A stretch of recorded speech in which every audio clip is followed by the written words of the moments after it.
دوستو، تسبیح ایک ایسا عمل ہے جو دنیا بھر کے مسلمان کرتے ہیں۔ کچھ مسلمان ہر نماز کے بعد کرتے ہیں اور کچھ مسلمان اٹھتے بیٹھتے چلتے پھرتے یہ عمل سر انجام دیتے ہیں۔ کہا جاتا ہے کہ یہ اللہ اور اس کے انسان کے درمیان ایک روحانی رشتہ ہے۔ دوستو، اگر مسلسل ہم کچھ ماہ تک تسبیح کریں تو یہ تسبیح ہماری زندگی بدل کر رکھ دے گی۔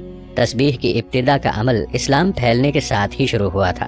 تسبیح کے بارے میں ہمارے نبی کریم صلی اللہ علیہ وآلہ وسلم کا بھی یہ ارشاد ہے کہ جب تم اللہ کی حمد و ثنا کرو تو اس کے اعداد کو شمار اور یاد رکھ لیا کرو۔ پھر اس طرح وقت کے ساتھ ساتھ دانوں والی تسبیح وجود میں آئی۔ یہ تسبیح 99 دانوں پر مشتمل ہوتی ہے۔ یاد رہے کہ اللہ تعالیٰ کے صفاتی نام بھی 99 ہیں۔ تسبیح ایسے عمل سے گزرتی ہے کہ ان دانوں کو 33 پر لا کر نشانی کے طور پر ایک بڑا دانہ پرو دیا جاتا ہے تاکہ دانے 33 رہیں۔ ایک تسبیح کے دانوں میں 33 مرتبہ سبحان اللہ، 33 مرتبہ الحمدللہ اور 33 مرتبہ اللہ اکبر پڑھا جاتا ہے۔ مگر کیا آپ 33 کا راز جانتے ہیں؟ آئیے ہم آپ کو 33 کا راز بھی بتا دیتے ہیں۔ دوستو، انسان دنیا میں نیک اور بد دونوں اعمال کرتا ہے اور فرشتے انسانوں کے اچھے اعمال کو بھی لکھتے ہیں اور برے اعمال بھی لکھتے ہیں۔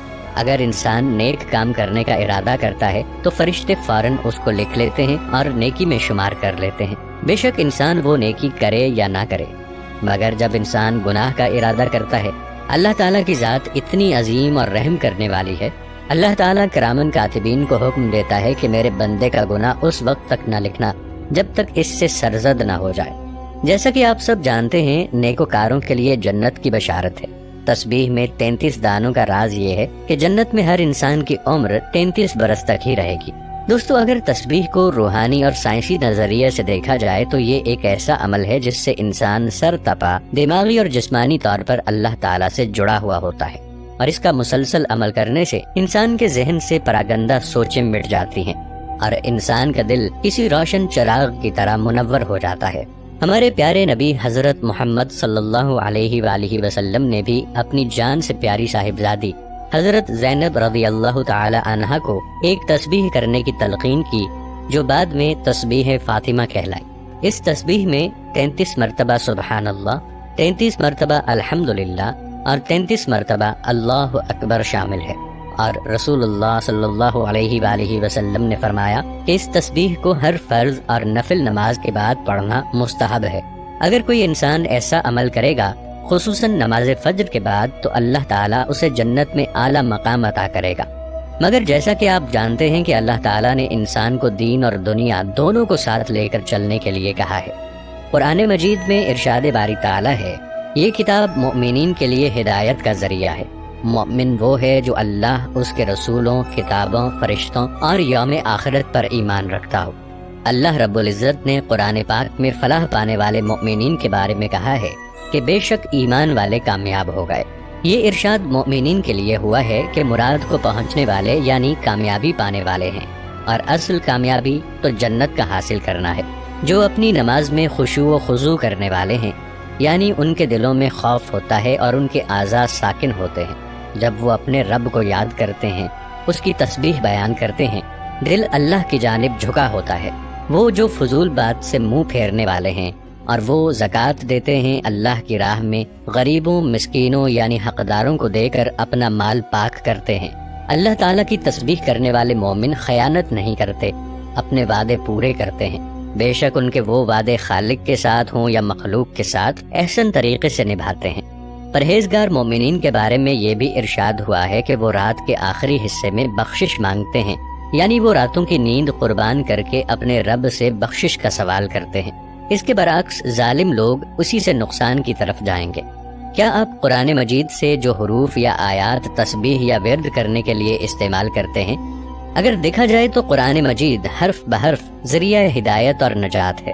بدقسمتی سے ہم قرآن مجید سے ورد و وظائف اور تسبیحات کو حاصل کر لیتے ہیں، مگر ہم کبھی قرآن مجید کو ترجمے کے ساتھ سمجھ کر نہیں پڑھتے۔ اللہ تعالیٰ نے قرآن مجید کے بارے میں فرمایا کہ اگر ہم قرآن پاک کو پہاڑوں پر نازل کرتے تو وہ اس کی تاب نہ لاتے ہوئے ریزہ ریزہ ہو جاتے۔ اسی قرآن کے ذریعے اللہ تعالیٰ اپنے نیک بندوں سے گفتگو کرتا ہے اور اللہ کے نیک بندے بذریعہ قرآن مجید کی تلاوت، ترجمے، تفسیر سے اللہ تعالیٰ سے گفتگو کرتے ہیں۔ اس لیے یہ قرآن مجید انسانوں کو اللہ تعالیٰ کے ساتھ جوڑنے کا ایک بہت بڑا ذریعہ ہے، مگر ہم قرآن پاک کی اصل حقیقت سے ناواقف ہیں۔ اللہ تبارک و تعالیٰ نے ساری کائنات بنائی اور اشرف المخلوقات انسان کو بنایا ہے۔ قرآن پاک اور انسان کا تعلق ایسا ہے جیسے ایک دوست دوسرے دوست کو خط لکھتا ہے، اور آدمی جب خط پڑھتا ہے تو وہ اس سے گفتگو کرتا ہے اور لکھنے والے سے کلام کرتا ہے۔ اسی لیے اللہ تعالیٰ نے ارشاد فرمایا، اے انسانوں، میں نے یہ قرآن پاک اپنے پیارے محبوب حضرت محمد صلی اللہ علیہ وآلہ وسلم کی معرفت تمہاری ہدایت کے لیے نازل فرمایا ہے۔ یہ میری کتاب بھی تم سے باتیں کرتی ہے۔ اللہ تعالیٰ نے قرآن مجید میں محبوب پاک کو بھی ہادی بنا کر بھیجا ہے۔ قرآن پاک جب انسان کی رہنمائی کے لیے نازل ہوا تو قرآن پاک انسان کا مقام بتاتا ہے۔ اس کے بارے میں قرآن پاک میں ارشاد فرمایا گیا کہ اور بے شک ہم نے بنی آدم کو عزت بخشی، اور ہم نے ان کو خشکی اور تری یعنی شہروں اور صحراؤں اور سمندروں اور دریاؤں میں مختلف سواریوں پر سوار کیا، اور ہم نے انہیں پاکیزہ چیزوں سے رزق عطا کیا، اور ہم نے انہیں اکثر مخلوقات پر جنہیں ہم نے پیدا کیا ہے فضیلت دے کر برتر بنا دیا۔ قرآن مجید میں اللہ تعالیٰ نے انسان کے مقام اور حقیقت کو کھول کر بیان کیا ہے کہ اللہ تعالیٰ نے حضرت آدم علیہ السلام کے ظاہری وجود کو 4 عناصر آگ، ہوا، پانی اور مٹی سے بنایا اور اس میں روح داخل کی۔ سورہ سجدہ میں اللہ تعالیٰ نے مقام انسان کو واضح اور اجاگر کیا ہے۔ اگر اللہ سے بندے کا تعلق توڑ دیا جائے تو وہ مردہ ہے، اور اگر جوڑ دیا جائے تو وہ زندہ ہے، کیونکہ نبی کریم حضرت محمد صلی اللہ علیہ وآلہ وسلم کا فرمان مبارک ہے کہ ذکر کرنے والا زندے کی مثال اور نہ کرنے والا مردے کی مثل ہے۔